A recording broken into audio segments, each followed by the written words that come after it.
Hi guys, this is Rayside on Way. This will be part 2 of Deku had powers of Archie Sonic and Video Game Sonic.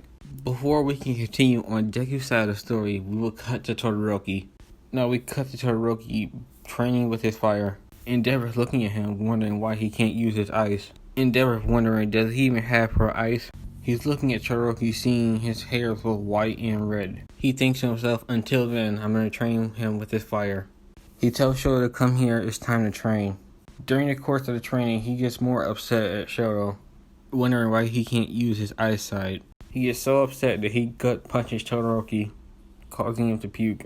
A few days have passed. During Endeavor's hero parole, Endeavor gets a report about somebody being hostage. After he deals with the villains, he sees that they were taking scientists for hostage. Endeavor wondering why they take scientists. Once he gets home, he sees his son on the floor crying, covering his left eye.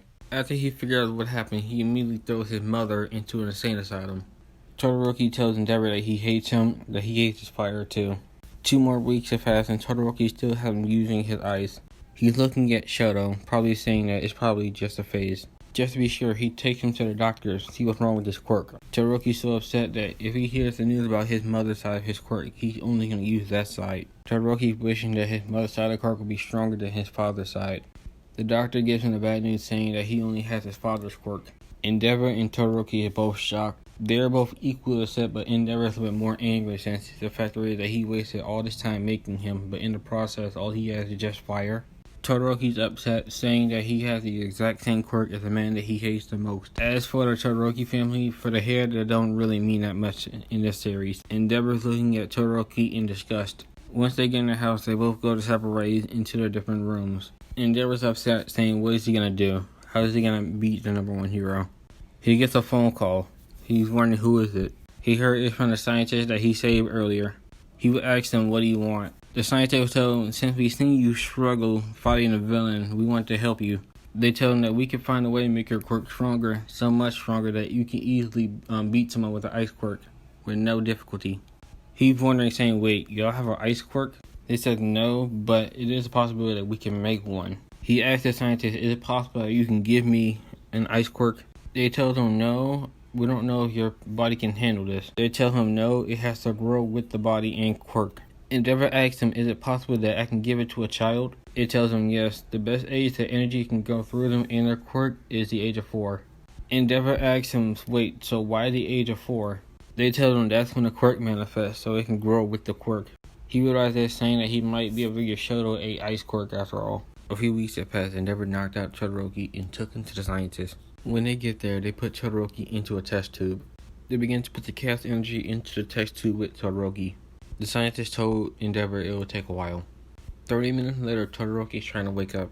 Todoroki's trapped, he doesn't know what to do. He begins to express how much he hates Endeavor in his own head, saying that he doesn't want a quirk like that man, he'd rather be quirkless instead. Before he can repeat what he said, he thinks about his mother. The energy begins to flow right into Todoroki. He's wondering, is it possible they can get another power instead of fire? In Todoroki's mind, he's thinking about 2 things. The first thing he's wondering, is it possible to exchange his fire quirk with some other power? The second thing he's wondering about is saying that, is it possible that he can run away from Endeavor? He was thinking about one of his siblings lifting up a ball with fire. But since he despises Endeavor, he doesn't want to see any fire at all. He pretends the fire is not there, but instead lifting up their mind. When he's thinking about this, his body begins to change. His hair turns completely white and spiky. His eyes begin to change from gray, blue, to hazel. Todoroki wants his quirk gone, so he uses some of the chaos energy to erase it. In the process, he also wants to leave Endeavor, so he accidentally used chaos control and teleports himself somewhere else. When Todoroki leaves, the alarm goes off. Endeavor wondering what's going on. The seed came from Todoroki's tank. They went to go check on it, but they noticed that he'd already gone. Endeavor wondering, where did he go? The scientists tell him, I don't know where he went. After Todoroki teleports, he sees a puddle. He looks into it and sees that his scar is almost gone. When Todoroki wakes up, he sees a girl with purple hair. He asks the purple-haired girl, where am I? She walks up to him and tells him, you're in my house. She asks him, so what is your name? He tells her it's Todoroki. Todoroki asks her, so what is your name? She tells him, my name is Momo. Momo's parents interrupt them, basically asking any information about his parents. Todoroki's lying, saying that he had no parents. The reason why, because he don't want to go back to Endeavor. Momo asks her parents, can he stay with us?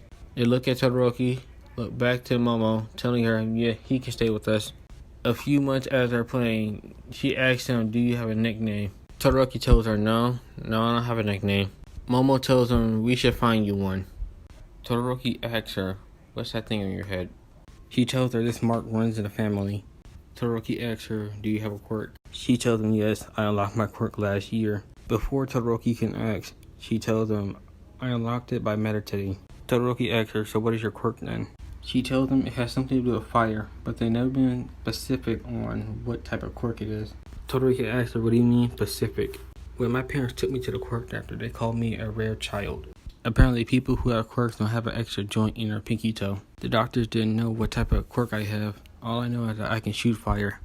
Momo takes Todoroki to her usual training spot. Todoroki's wondering, wait, why you take me here? Momo tells him so he can help me practice with my ballet. Todoroki asks her, wait, how can I help you? Momo hands Todoroki a cell phone, telling her to record me. Todoroki asks her why. Momo tells him so he can show my parents that I want to take up ballet. We cut to the afternoon. Momo asks her parents, can she take up ballet? They tell her no, because the power that she has the potential to become a great hero. They tell her they only see ballet as a waste of time for her. Todoroki stands up for her, telling them that ballet is not a waste of time for her. Todoroki tells her that she can use what she learned from ballet and put that into her hero work.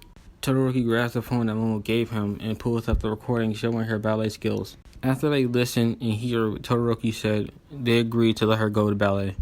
She's shown that she can implement her fire into her ballet skills. After 4 months of watching her dance, Todoroki has stopped disliking fire.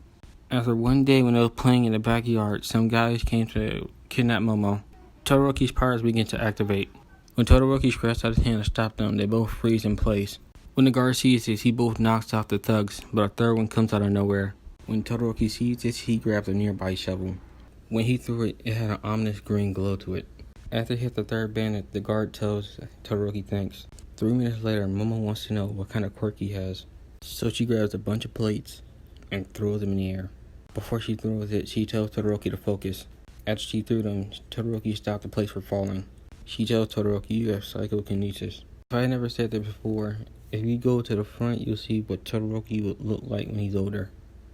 And that will be a hero costume too. When I cut to how Shadow was made, we cut to All Might and his sidekick. Davis wants to help All Might the best way he can. After knowing the secret about All Might's quirk, so he decides to make a clone so when All Might retires, so the clone can take one for all. For other people who use the Chaos Force is the Sonic characters, mutant, quirkless people, and the other two. But for the other two types of quirks, they will have a really hard time using Chaos Force. For the people who aren't Sonic characters, they will only able to transform into the super form. That's why Miles have no ill effect towards the Chaos Force, because A, he's a mutant, and B, he's a Sonic character. For the Sonic characters, they can allow other people to transform into super, hyper, and 50% of the dark transformation, so a semi-dark form. After All Might sees building a Hollow Machine off of Eye Island, he begins to beat them up. So he hands over the machine to David. So All Might gives Dave an offer. He tells him if you can prove this clone can be a hero, he'll see if he'll make him the new user of One For All. But until then, you're going to have to figure out how to make it a hero first. In the process, he sees the energy that's stored inside the machine.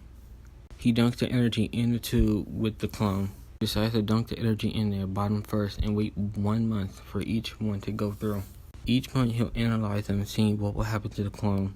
The first one he dunks in is the World Rings, but the World Rings begin to mess with the clone. Hatred, rage, and sadness begin to go inside the clone. Next month is the Black Emerald. The Chaos Emerald goes in on the 3rd month. The 4th month, the Super Emerald. And the last month, the Master Emerald.